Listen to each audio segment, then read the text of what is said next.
Menjadi hari yang menyenangkan untuk iya, dan semoga juga menjadi hari yang terbaik untuk Anda dalam menjalankan segala rutinitas di hari ini. Ada Pinkan Mambo dengan kasmaran yang lagi kasmaran di hari ini. Pasti hatinya berbunga-bunga ya.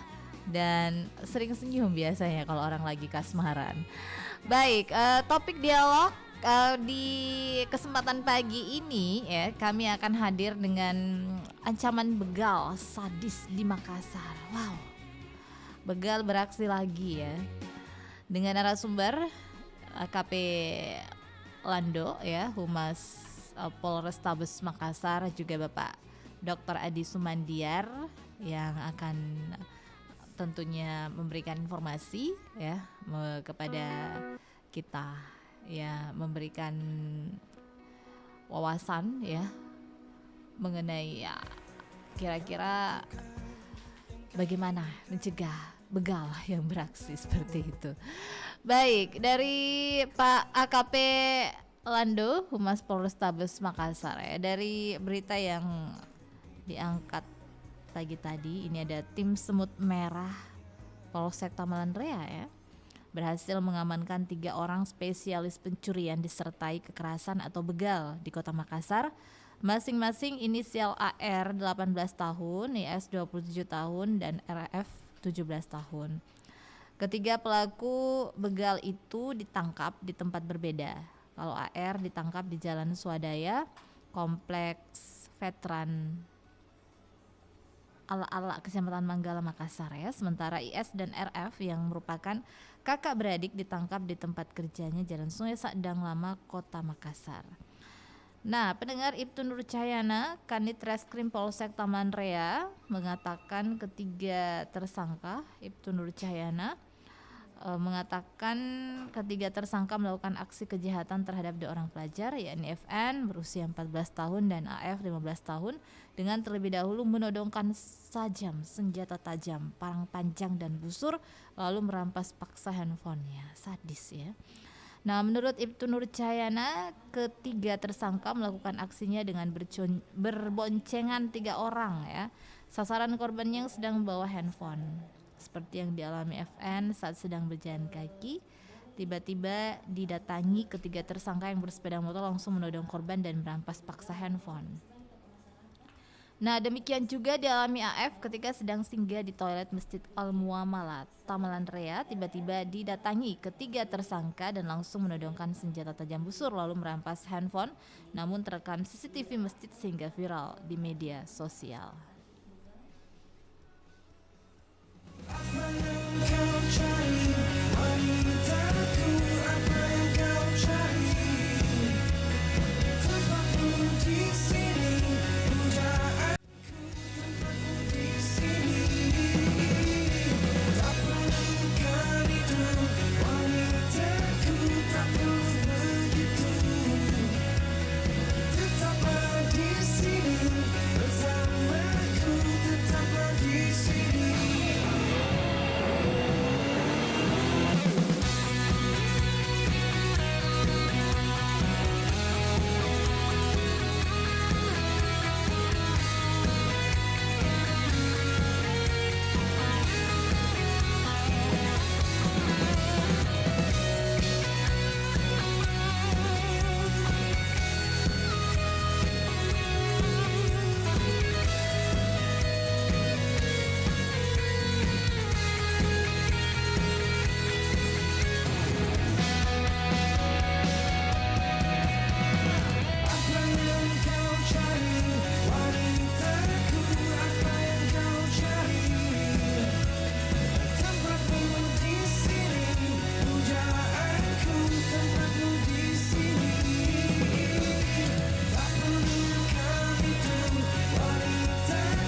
Mengapa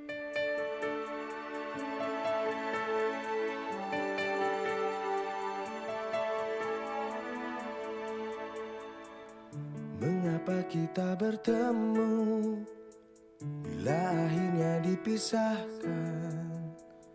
Mengapa kita berjumpa tapi akhirnya dijauhkan? Kau bilang hatimu aku, nyatanya bukan untuk aku. Bintang di langit nan indah, dimanakah cinta yang dulu? Masihkah aku di sana, di relung hati dan mimpimu? Andaikan engkau di sini, andaikan tetap denganku. Aku hancur, ku terluka, namun engkaulah nafasku.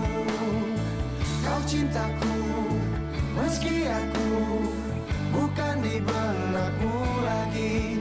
Dan ku beruntung sempat memilikimu.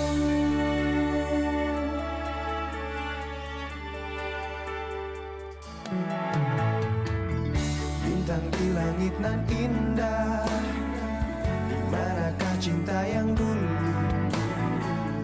Masihkah aku di sana, di relung hati dan mimpimu? Andaikan engkau di sini, andaikan tetap denganku. Aku hancur, ku terluka, namun engkaulah nafasku. Kau cintaku, meski aku bukan di benakmu lagi. Dan ku beruntung sempat memilikimu. Engkau mengatakan merindukan diriku lagi. Ingin ku sampaikan, ku tak hanya sekedar itu.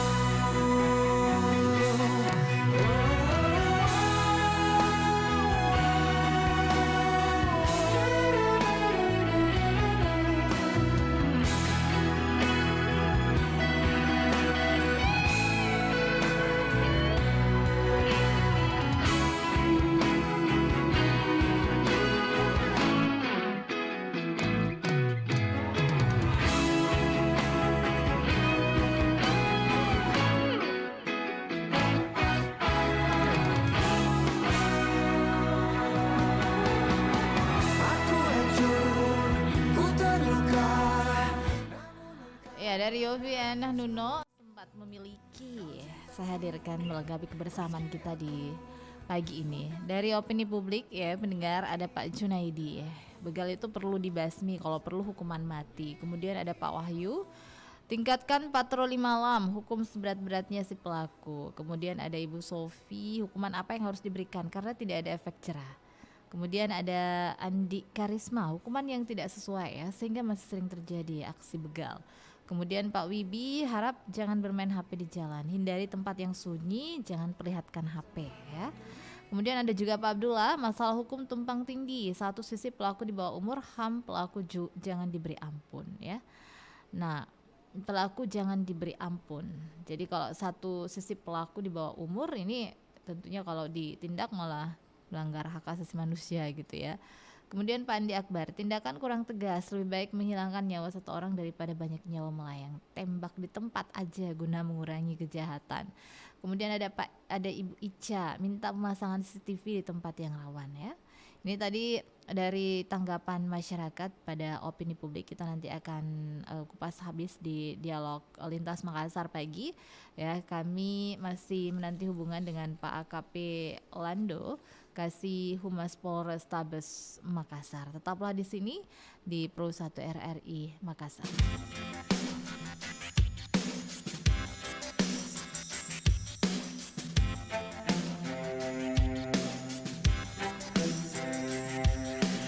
Biarkanlah hujan turun membasahi bumi,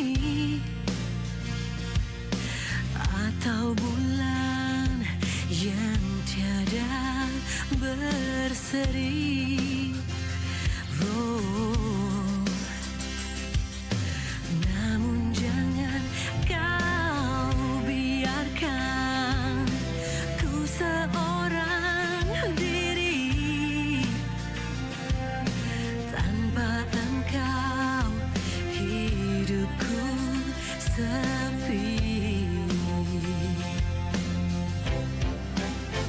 Jangan biarkan daku seorang diri. Diriku hanyalah untukmu sayang. Jangan tinggalkan daku sepi sendiri. Cintaku hanyalah untukmu sayang. Cinta suci di hatiku telah bersemi lagi. Wajah suram berganti berseri. Wow, jangan biarkan daku seorang diri. Diriku hanyalah untukmu sayang. Jangan tinggalkan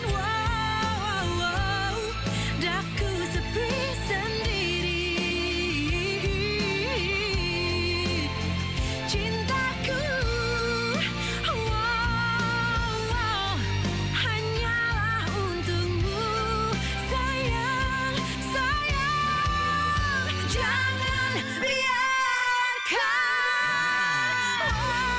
daku seorang diri. Daku sendiri. Diriku hanyalah untukmu sayang. Jangan tinggalkan diriku sepi sendiri. Engkaulah cintaku. Cintaku hanyalah untukmu. Hanyalah untukmu.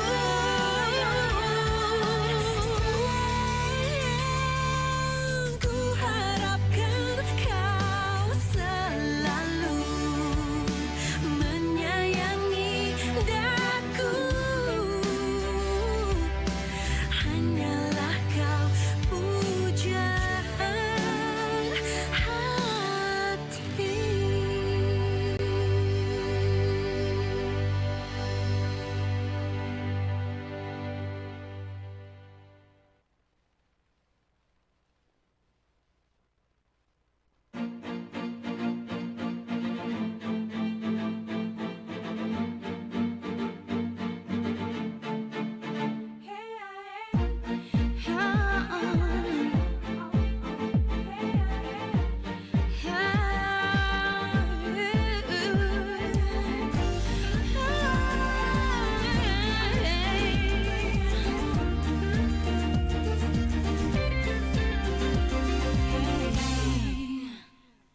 Sejak jumpa kita pertama, ku langsung jatuh cinta. Walau ku tahu kau ada pemiliknya, tapi ku tak dapat membohongi hati nurani. Ku tak dapat menghindari gejolak cinta ini. Oh, oh.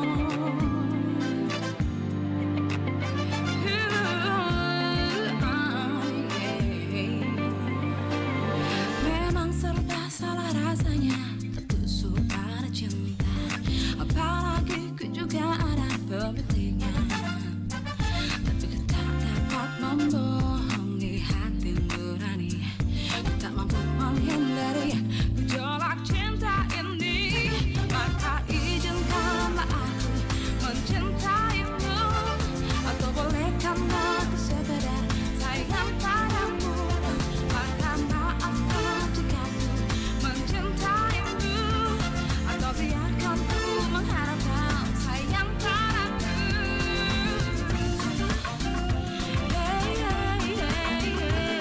Ya, Anda masih bersama di Pro 1 RRI Makassar ya, dan kita sudah tersambung dengan Bapak AKP Lando, Humas Polrestabes Makassar. Selamat pagi, Assalamualaikum warahmatullahi wabarakatuh, Pak Lando. Ya, waalaikumsalam warahmatullahi wabarakatuh. Salam sehat semuanya. Baik, sehat juga ya Pak Lando pastinya ya. Oh, alhamdulillah puji Tuhan sehat luar biasa. Baik, Pak Lando, ini berbicara mengenai begal ya. Begal ini ya kembali amankan 3 orang spesialis pencurian disertai kekerasan ya, begal. Ya. Ini di Tamalan Rea. Nah, bagaimana sih sebenarnya kronologisnya ini dan mengapa aksi begal itu masih terus terjadi di Makassar, Pak Lando? Oh ya, terima kasih pendengar. Kronologisnya terjadinya kasus pencurian kekerasan yang terjadi. Ini ada beberapa laporan polisi, Bu. Tapi yang terungkap itu awalnya laporan polisi tanggal 15 Januari 2002 jam 18.00 WITA yang terjadi di depan Masjid Nurul Istiqomah BTP Taman Rea, di mana pelaku berboncengan 3 melakukan pencurian dan kekerasan. Ini di pasal 365 KUH pidana, Bu. Kalau yang di hukumnya berboncengan 3 melakukan menodong korban dengan menggunakan parang dan busur sehingga pelaku mengambil 1 unit HP milik korban, Bu. Nah, ini ngomong-ngomong tentang begal ini ya Pak Lando, kok masih terus ada begal ini dan mereka tampaknya tidak jera juga dengan mereka dihukum kemudian ya beraksi lagi. Apa sih? Kenapa ini terus ada seperti itu, Pak Lando? Ya, ini memang filosofi bahwa kejahatan tidak pernah hilang di dunia ini. Memang orang bilang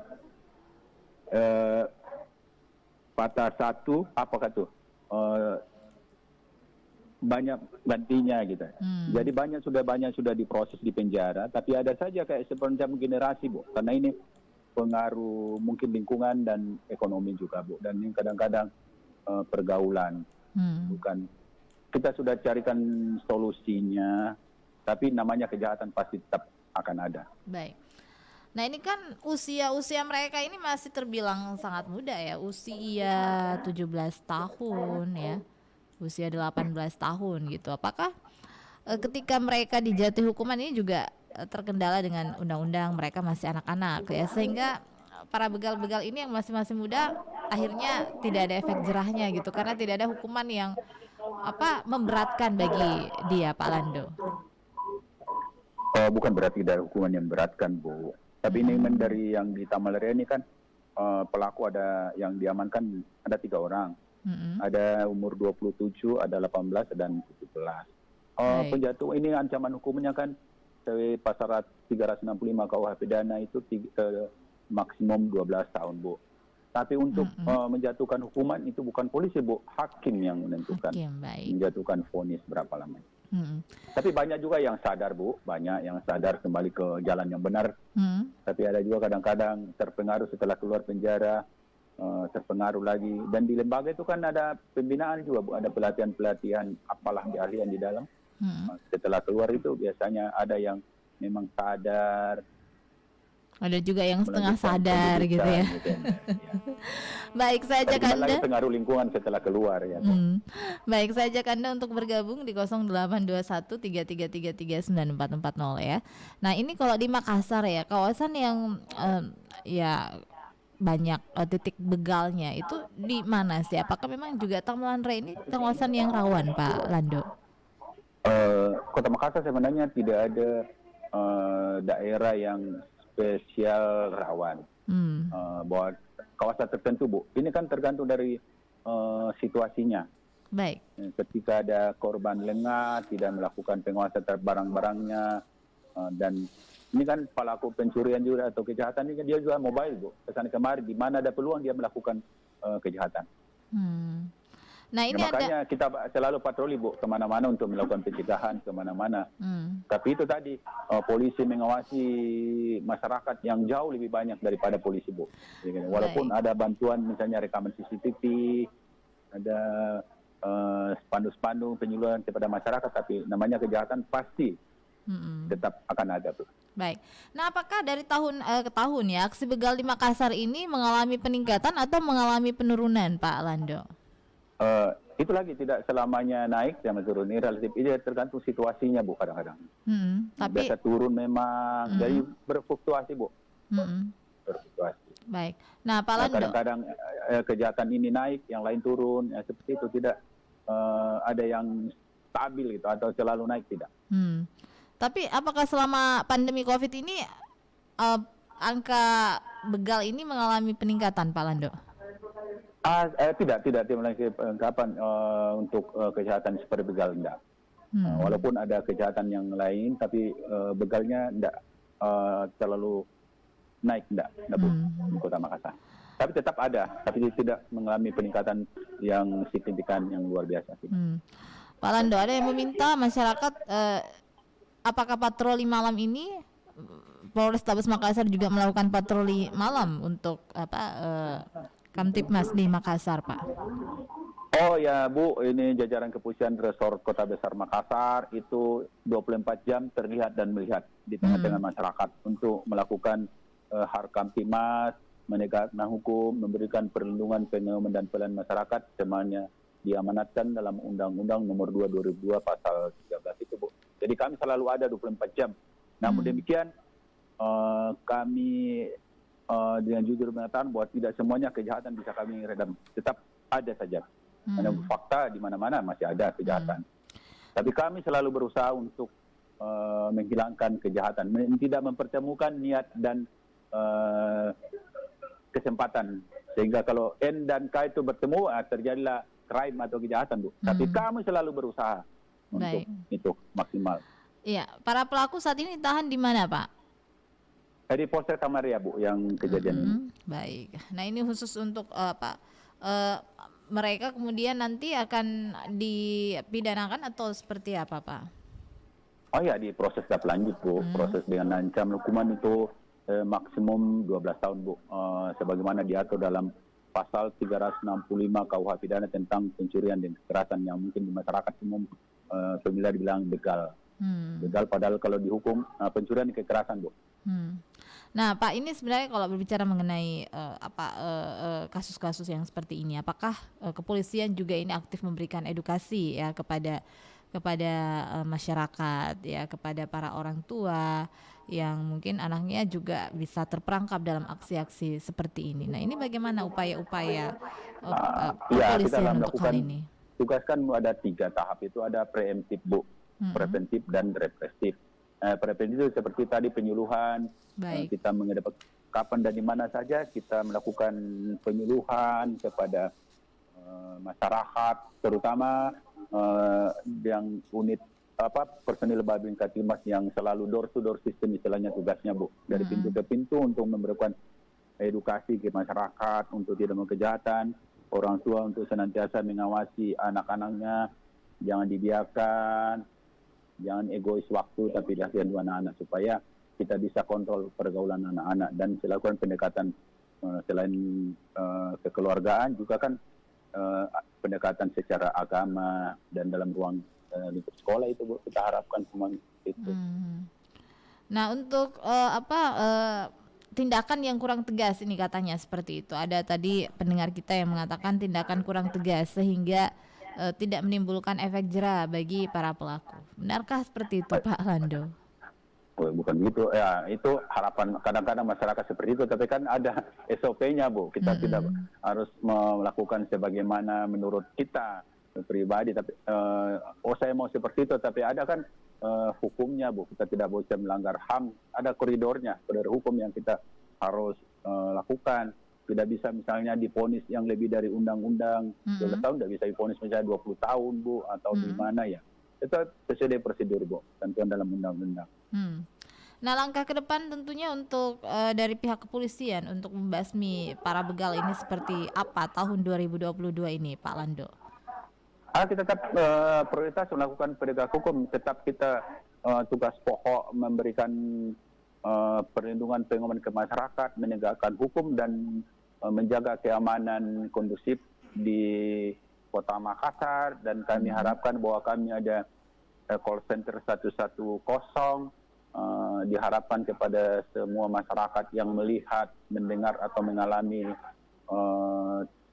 tindak pidana atau apapun ya, silakan hubungi 110 untuk kami segera bertindak responsif kepada masyarakat untuk memberikan perlindungan kepada masyarakat. Ini setelah kita melapor seperti itu ya, jika ada aksi-aksi yang seperti ini ada di sekitar kita, ini berapa lama waktunya kepolisian untuk langsung melakukan tindakan? Memang kita tidak pastikan 1 menit, tapi kita selalu berusaha untuk responsif. Misalnya 110 itu kan di Polrestabes Makassar, Bu. Dia itu ada operator yang mengetahui di wilayah mana seperti itu. Jadi kita langsung menghubungi misalnya untuk mempercepat ya, Polsek Tamaria misalnya. Ada laporan dari Tamalaria, silakan turun di lokasi ini, ada laporan dari masyarakat untuk melakukan penegakan hukum atau pelayanan kepada masyarakat. Baik, tapi kita Pak. harus yang secepatnya, tidak mengulur waktu, tidak menunda-nunda waktu. Ini namanya tim semut merah Polsek Tamlanrea ya Pak, yang menumpas yang mengamankan 3 orang spesialis pencurian. Ini memang tim khusus atau seperti apa Pak Lando? Ya, itu tim khusus untuk melakukan pengejaran terhadap pelaku kejahatan, Bu. Istilah aja gitu namanya. Baik. Tapi tetap polisi. Tapi tetap induk organisasinya ya Polsek Tamaria, Bu. Apakah ada unit-unit yang kita ada dalam organisasi kita. Di awal tahun 2022 ini Pak Lando, ini begal ini laporannya sudah berapa kali masuk nih Pak Lando? Itu sebelum tahu data persisnya, tapi ada, tapi tidak terlalu signifikan, Bu. Yang memang menonjol di Kota Makassar ini ada perkelahian antar kelompok yang biasanya terjadi di wilayah Bontoala, Talu. Nah, itu harapkan untuk tetap menjaga situasi kondisi yang aman, jangan terpengaruh dengan hal-hal yang selalu merugikan diri kita sendiri atau Kota Makassar. Jaga Kota. Baik. Jadi yang saat ini lagi marak ya laporan dari masyarakat adalah aksi perang kelompok ya Pak Lando. Tapi apakah ini ada juga kaitannya dengan mereka yang terlibat aksi perang kelompok ini dengan aksi begal, Pak? Oh tidak. Nah itu kan perang kelompok itu kadang-kadang orang seperti di situ-situ juga, bukan orang dari dipengaruhi dari luar, tapi kadang-kadang terpengaruh dengan ini, tapi bukan orang dari misalnya dari tempat yang jauh-jauh datang situ, tidak. Kebanyakan orang di situ-situ juga karena mungkin ada hal kecil kadang-kadang jadi besar. Gitu. Jadi itu kita harapkan untuk orang tua, tokoh-tokoh masyarakat, tokoh pemuda, tokoh adat yang ada di lokasi itu tetap meredam situasi untuk tidak memberikan peluang terjadinya perang kelompok, karena itu tadi selain merugikan diri sendiri, membuat perasaan tidak nyaman kalau kita didekati, dan yang paling utama juga kan malu lah kepada bahwa terjadi perang kelompok di sini atau Kota Makassar, dan malu lah di daerah-daerah lain yang mendengar Kota Makassar seperti itu. Baik. Ya, ada penelpon yang ingin bergabung di kesempatan pagi hari ini, Pak Lando. Selamat pagi. Silakan. Assalamualaikum warahmatullahi wabarakatuh. Waalaikumsalam warahmatullahi wabarakatuh. Iya, dari Pak siapa, Pak? Iya, Iya, dari Pak siapa, Pak? Dari Abdullah Sewang. Oke, Pak Sewang sah. Pak Sewang ya. Ketemu lagi dengan Pak Lando. Pak Lando Sewang ya. Ya, kami harapkan masukannya Bapak dengan solusi-solusi yang kita bisa lakukan. Silakan Pak Sewang. Kenapa kalau begal ditangkap dikenakan HAM, tapi dia membegal, membunuh, tidak pernah dibicarakan soal HAM. Ditahan sekedar hanya ditahan saja, tidak diberi penjarahan. Ini yang dia lebih enak ini kalau dia ditahan. Dia bilang saya makan tidur, enak saja. Ya. Saya rasa kalau ada yang begitu pelakunya ditembak saja. Kan ini sangat menggelisahkan masyarakat. Iya, membahayakan di masyarakat. Dia punya perbuatan yang tidak menyenangkan, bikin susah orang. Iya, bikin bikin resah orang. Jadi kalau memang ada begal-begal begitu ditembak saja, Pak. Iya. Baik. Dan kalau masyarakat yang dapat ya pasti masyarakat marah karena dia tidak inginkan keluarganya. Jadi kalau begini saya katakan kamera keamanan merata rakyat aman. Baik. Supaya ini pembegalan ini tidak terjadi terus menerus ini. Terlalu enak pembegalan ini kalau begini ceritanya. Dia ditangkap awas ham. Ini dia terlalu indah baginya. Dia merasa dilindungi. Baik. Dia merasa dilindungi kalau dia ini berbicara soal HAM orang begal begini. Padahal kalau dia membunuh, merampas barangnya orang, membegal barangnya orang, baik, Pak Sewang. Bicarakan soal HAM. Baik. Iya. Oke, Saya kira Pak itu masukan Sewang. saya, Pak Lando. Baik. Ya, dengan Mbak Arti ini kah? Iya, dengan Dani, Pak. Ya, Mbak Nani. Terima kasih Mbak Nani. Iya. Pak Lando. Terima kasih. Ya, terima kasih Bu, Om Pak Sewang. Sewang. Terima kasih. Baik, ini Pak Sewang mengatakan ya, kenapa sih kalau begal ditangkap itu selalu dikaitkan dengan HAM, terus kemudian ya kenapa tidak ditembak tempat aja gitu, Pak Lando? Terima kasih. Polisi dalam melakukan tindakan itu kan ada SOP-nya, ada aturannya. Bukan berarti lemah lembut, tidak. Kita ada juga tegas terukur. Ya, tegas terukur. Ya, dan itu ada, kalau kita melebihi yang ketentuan sebagaimana itu undang-undang, itu melanggar HAM. Jadi kita tetap koridor dengan hukum, bukan berarti kita lemah lembut, tidak. Tegas terukur. Dan sesuai aturan. Nah, Baik. itu masyarakat kita tidak masalahkan untuk berpendapat seperti itu, tapi maksudnya tapi kita tetap dari koridor ketentuan undang-undang yang berlaku. Baik, ada penelpon lagi Pak Lando. Halo, selamat pagi. Halo, Assalamualaikum. Waalaikumsalam. Dengan Pak siapa? Dengan Pak Irwan di Limbung. Pak Irwan di Limbung, silakan. Iya, kan gini. Maksudnya seperti ini. Ini kan begal ini boleh dikatakan di bawah umur. Kan? Gini pertanyaan saya. Mungkin kalau dia melakukan hal yang seperti itu, kalau dipikir mau ditembak mati nggak mungkin juga lah. Karena masing-masing punya pegangan hukum. Dari pihak kepolisian dan juga bisa langsung menembakkan seperti itu. Iya. Nah, terus bagusnya lebih baik dikurung lah sesuai dengan aturan. Buatlah aturan beberapa bulan, 1 tahun dihukum, supaya di dalam hukuman itu kita bisa ajar, kita bisa didik dia untuk menjadi yang lebih baik. Baik. Itu ya, aja. kalau boleh seperti itu. Kalau untuk dihukum kayaknya memang kalau di bawah umur belum masuk hukuman sih bagi saya. Cuma kalau mau ditembak mati juga terlalu sadis. Terlalu sadis ya. Dulu diajarin dulu dalam hukuman itu berapa tahun, 1 tahun lah. Kita ajar didik. Saya lebih baik. Supaya dia juga ada kira. Kalau langsung dilepas begitu aja 1 bulan, aduh, bisa-bisa saja melakukan lagi tindakan-tindakan yang seperti itu, kriminal. Legal di pinggir jalan, meresahkan masyarakat, kan berbahaya kan. Bisa saja dari pihak keluarga kita sendiri kena nantinya. Baik, terima kasih Pak Irwan di Limbung. Waalaikumsalam. Ya, Pak Lando.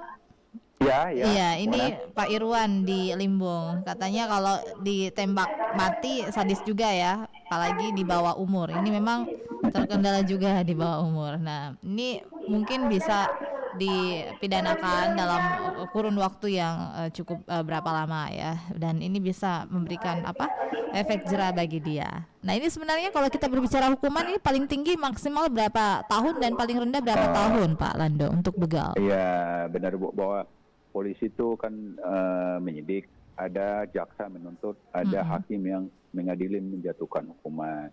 Jadi polisi itu hanya melakukan proses, tapi menjatuhkan berapa lama itu kan hakim Bu. Walaupun dalam pasal 365 KUHP bahwa misalnya yang begal itu diancam hukumnya paling lama 12 tahun. Jadi hakim memutuskan berapa lama, yang lebih dari 12 tahun.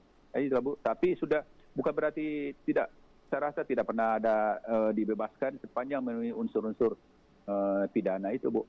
Jadi akan ada lembaga, kalau sudah dipidana kan ada proses pembinaan di dalam lembaga itu, ada proses pembinaan rohani, ada pelatihan ke profesi apalah supaya keluar itu ke dunia filter keluar, ya tadi kembali ke jalan yang benar, Mhm. gitu kan. Nah, malah ada yang berubah, bertobat menjadi malah jadi teladan di masyarakat, tidak selamanya rusak. Tapi itu Baik. tergantung manusia setelah keluar atau terpengaruh lingkungan segala macam itu. Baik. Tapi bukan berarti kita tidak ada proses memperlakukan penjahat itu lebih baik, tetap akan ada. Baik. Nah, Pak Lando, yang terakhir mungkin ada hal yang ingin disampaikan kepada masyarakat mengenai aksi-aksi begal yang terjadi saat ini untuk lebih berhati-hati, Pak Lando. Ya, harapkan bahwa tetap menjadi polisi bagi diri sendiri, mengamankan dirinya, keluarga, orang lain dimanapun berada. Tetap waspada, tidak memberikan peluang kepada pelaku kejahatan untuk terjadi kejahatan. Kalau kita juga misalnya lengah dalam mengamankan barang itu kan peluang, yaitu tadi ada niat, tapi tidak ada kesempatan. Kadang-kadang itu tinggal waktu. Tapi kalau harapannya itu tidak ada niat, ala kesempatan tapi tidak ada niat untuk melakukan kejahatan, maka aman. Aman kita di mana-mana. Dan selalu melaporkan kepada siapa saja, terutama pihak kepolisian. Itu tadi ada 110 untuk bila terjadi melihat, mendengar atau mengalami hal-hal yang tidak baik pada masyarakat. Baik, terima kasih Pak Lando atas waktunya bersama dengan RRI di kesempatan pagi hari ini, Bapak HKP Lando, ya, Kasubmas Polrestabes Makassar. Sampai jumpa kembali, ya. Selamat pagi. Wassalamualaikum warahmatullahi wabarakatuh. Waalaikumsalam warahmatullahi wabarakatuh. Baik, pendengar dimanapun Anda berada, demikian tadi bersama Pak AKP Lando, ya. Kita harus menjadi polisi bagi diri kita sendiri, ya, waspada dan jangan memberikan peluang bagi aksi-aksi begal. Jangan menggunakan HP di jalan asik, ya, bermain HP. Jadi kita harus lebih meningkatkan kewaspadaan, ya, terhadap peluang-peluang kejahatan yang bisa saja terjadi pada diri kita. Baik, dan pendengar, nanti kita akan bersama dengan Pak Dr. Adi Sumandiar, SOS MSI, ya, sosiolog dari Universitas Saweri Gading Makassar, akan bersama dengan kami. Tetaplah di Pro 1 RRI Makassar.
Ya, dari Ruth Sahanaya dengan Jangan Buang Waktu ya. Saya hadirkan melengkapi kebersamaan kita di pagi ini ya, ancaman begal sadis di Makassar.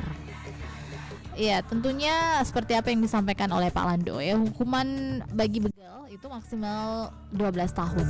Jadi jangan bermain-main ya. Anak-anak sekarang itu juga banyak yang ingin uji nyali seperti itu. Nah, rata-rata begal sih ini biasanya umurnya masih terbilang anak di bawah umur ya, dan ya harusnya lebih mengarahkan diri ke hal-hal yang positif untuk masa depan kita. Jadi jangan memberikan peluang bagi diri kita untuk bergelayut ya pada hal-hal yang negatif, berkumpul dengan orang-orang yang membawa aura negatif bagi kita ya. Itu jangan sampai ya. Jadi harus banyak belajar. Saya bersama dengan Bapak Dr. Adi Sumandiar, SOS MSI ya, sosiolog dari Universitas Saweri Gading Makassar. Selamat pagi Pak Adi. Assalamualaikum warahmatullahi wabarakatuh. Selamat pagi Bu. Iya. Waalaikumsalam warahmatullahi wabarakatuh. Apa kabar pagi ini Pak Adi? Alhamdulillah sehat walafiat. Semoga Ibu juga dalam keadaan yang sama. Baik Pak Adi, ini kalau kita berbicara mengenai begal di Makassar ya, ini begal rata-rata anak di bawah umur ya, seperti itu. Dan sebenarnya dari sisi sosiolog, kenapa ya anak-anak di bawah umur itu lebih mudah terjun ke hal-hal yang negatif Pak Adi? Ya, baik. Sebelumnya saya jelaskan dulu bahwa di Kota Makassar itu berdasarkan data yang saya peroleh, itu terdapat kasus begal yang paling tinggi intensitasnya itu berada di Kecamatan Panakukang dan Pakusini Kota Makassar. Baik. Ya, dari data yang saya himpun itu terdapat hampir 70% pelakunya adalah anak remaja atau anak di bawah usia umur dewasa begitu. Baik. Nah, dari data itu juga kebanyakan para pelaku juga ini merupakan anak putus sekolah dan pengangguran. Seperti itu, Bu. Ya. Baik, anak putus sekolah dan pengangguran ya. Oke. Iya. Nah, ini tentunya kalau kita sudah mengetahui bahwa mereka ini putus sekolah dan pengangguran, mengapa tidak ada edukasi dan intervensi yang dilakukan oleh pemerintah ya? Apakah pemerintah Anda mengatakan tidak responsif dengan hal-hal seperti ini sehingga begal itu marak terjadi di Kota Makassar, Pak Adi? Ya, di sini perlu kebijakan dari pemerintah, utamanya dalam hal perbaikan sistem pembangunan yang berfokus pada pengembangan kesejahteraan psikologis remaja itu sendiri. Psikologis remaja itu sendiri yang kita maksud adalah pengembangan atau pemberian pembelajaran terhadap pengembangan dari diri remaja itu sendiri agar tidak terjerumus dalam kasus kejahatan begal. Sebagaimana kita ketahui bahwa meningkatnya kasus pembegalan ini yang dilakukan oleh remaja, kita tidak bisa lagi katakan sekedar ini adalah ranah kenakalan remaja. Baik. Namun kita harus berani meningkatkan bahwa kasus ini merupakan kejahatan yang dilakukan oleh seorang remaja seperti itu. Ya. Apakah ini sebenarnya sudah bisa dikatakan sudah masuk sindikat seperti itu, Pak? Ya, tentunya kalau dikatakan sindikat sudah pasti karena mereka itu bekerjanya secara berkelompok yang berdasarkan hasil dari observasi di lapangan. Utamanya itu mereka membuat semacam tim di mana ada yang fokus untuk mengintai dan melakukan kejahatan itu sendiri seperti itu. Nah, Pak Adi ya, kasus begal di Makassar rata-rata di bawah usia seperti itu dan mereka adalah pengangguran ya, putus sekolah. Kemudian ketika mereka dihukum ya karena di bawah umur ini, mereka pun dihukum dengan hukuman pidana yang lebih ringan karena kalau kita berbicara mengenai anak di bawah umur pasti selalu dikaitkan dengan pelanggaran HAM ketika misalnya mereka nanti akan dijatuhi hukuman yang cukup berat. Apakah ini memang juga menjadi kendala begal itu tidak ada efek jerahnya, Pak Adi? Ya, tentunya kalau berbicara mengenai kejahatan yang dilakukan oleh remaja khususnya ke arah begal itu tidak lagi kita bisa sangkut pautkan sebagai sebuah kejahatan sebuah kenakalan remaja, melainkan itu adalah kejahatan yang dilakukan oleh remaja. Nah, tentunya ini adalah peran pemerintah untuk memberikan semacam perda, ya, peraturan daerah khususnya dalam mengatur kejahatan-kejahatan yang dilakukan remaja. Jadi undang-undang yang sebelumnya ditetapkan bahwa itu ranahnya adalah ranah undang-undang perlindungan anak, kita bisa evaluasi mengaitkan dengan perda yang akan dibuat oleh pemerintah kabupaten kota atau pemerintah provinsi, khususnya di Sulawesi Selatan. Bahkan kita melihat bahwa tidak segan-segannya pelaku pembegalan ini melakukan tindakan-tindakan yang di luar nalar kita. Contoh misalnya, para pelaku pembegalan ini melakukan aksi dengan mengancam bahkan menghilangkan nyawa korban. Nah, itu. Nah, kalau kategori ini kita kaitkan dengan kenakalan remaja, saya kira itu masih simpang siur ya, karena ini kasusnya ini sudah ranahnya kejahatan remaja seperti itu. Nah, apakah Anda menilai saat ini kepolisian sudah sangat aktif untuk membasmi begal yang ada di Kota Makassar, karena ini banyak masyarakat yang menilai bahwa kepolisian juga kurang tegas untuk membasmi atau mengatasi begal di Kota Makassar, Pak. Ya, kalau melihat respons teman-teman di kepolisian, saya rasa mereka sudah optimal ya. Baik. Optimalnya di mana? Karena mereka sudah memberikan layanan aduan, misalnya mencantumkan nomor telepon yang segera dihubungi. Nah, ini juga peran daripada masyarakat untuk aktif mengawasi lingkungan sekitarnya agar tidak lagi terjadi kasus pembegalan. Contoh misalnya dengan aktif melakukan pengamanan atau mengaktifkan kembali siskamling atau poskamling ya. Itu sangat penting saya lihat. Nah, di Kota Makassar ini poskamling itu juga tiap tahun itu jarang ya ditemui. Bahkan yang ada muncul itu adalah pos-pos tempat bermain game online. Nah, ini yang perlu juga dipikirkan oleh para pemangku kebijakan seperti itu. Baik. Nah, Pak Adi, jadi solusi yang terbaik untuk menangani aksi-aksi begal di Kota Makassar itu seperti apa dari sudut pandang sosiolog, Pak Adi? Ya, solusi saya itu agar kiranya pemerintah kota ataupun kabupaten hingga pemerintah Provinsi Sulawesi Selatan itu hendaknya mengeluarkan perda dalam mengatur tindak kejahatan yang dilakukan oleh remaja ini. Kenapa? Ini perda ini penting karena untuk membatasi dan mengurangi bahkan mencegah ruang gerak dari aksi kejahatan yang dilakukan oleh para remaja ini. Ini penting ya, karena untuk melindungi masyarakat itu sendiri dari aksi-aksi begal. Tentunya perda ini lahir tidak sendirinya, tentu saja melibatkan para elemen-elemen masyarakat serta para pemangku kebijakan ataupun pemangku lembaga negara, misalnya diundanglah akademisi, tokoh masyarakat, pihak kepolisian maupun para pengamanan yang terkait dengan kasus kejahatan di Kota Makassar. Baik. Tadi saya tertarik dengan apa yang Anda sampaikan bahwa ada 2 kecamatan ini yang aksi begalnya cukup tinggi ya. Ada di Panakukang dan Rapocini. Apa yang membuat 2 lokasi ini menjadi tempat aksi begal yang tinggi, Pak Adi? Tentunya yang pertama adalah faktor intensitas kepadatan penduduk seperti itu. Nah, di sini sebagaimana kita mengetahui bahwa intensitas kepadatan penduduk itu tentunya akan juga melahirkan semacam tingginya tingkat kriminalitas yang terjadi di sekitar itu. Kita mulai melihat bahwa Kecamatan Panakukang dan Rapocini ini salah satu penduduk yang tertinggi di Kota Makassar. Baik. Nah, inilah peran serta daripada seluruh masyarakat serta teman-teman pihak keamanan untuk lebih serius dalam mengantisipasi tindak kejahatan begal. Tadi Anda mengatakan bahwa ini sudah bukan kategori kenakalan remaja ya, jadi bisa hukumannya itu bisa lebih berat ya.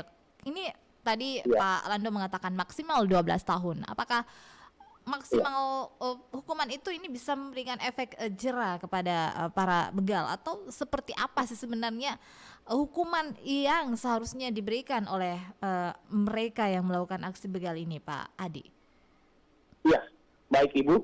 Kalau melihat aksi begal yang terjadi di Kota Makassar atau kota-kota besar lainnya yang ada di kota Indonesia ini, kita bahkan bisa menariknya ke dalam tindak pidana perencanaan ya.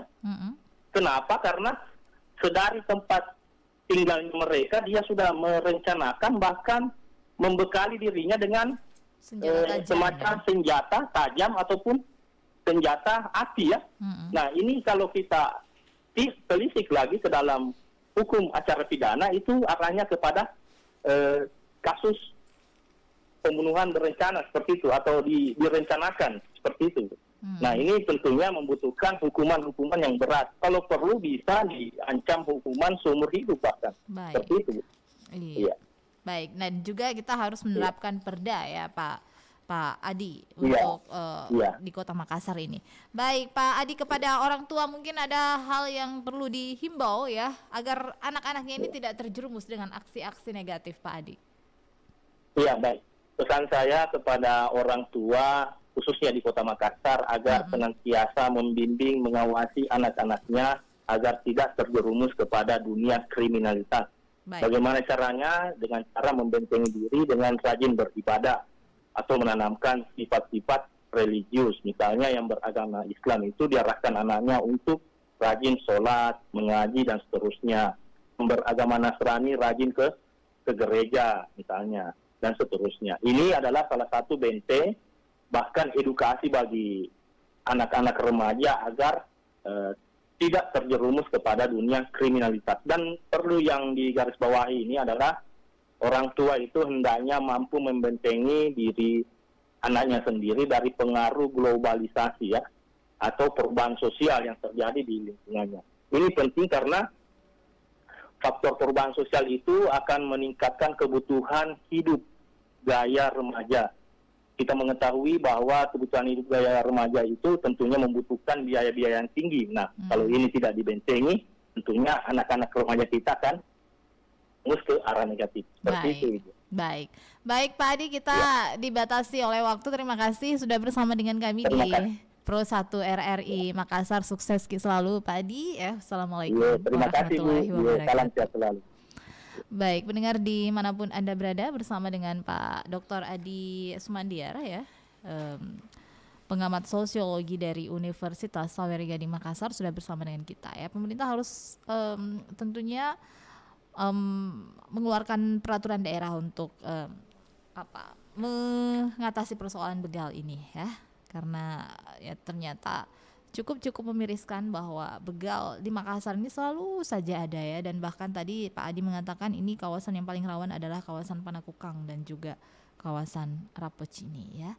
Jadi untuk kita masyarakat, jaga diri kita, tingkatkan kewaspadaan ya, harus menjadi polisi bagi diri kita sendiri. Saya Dani pamit undur diri. Wassalamualaikum warahmatullahi wabarakatuh.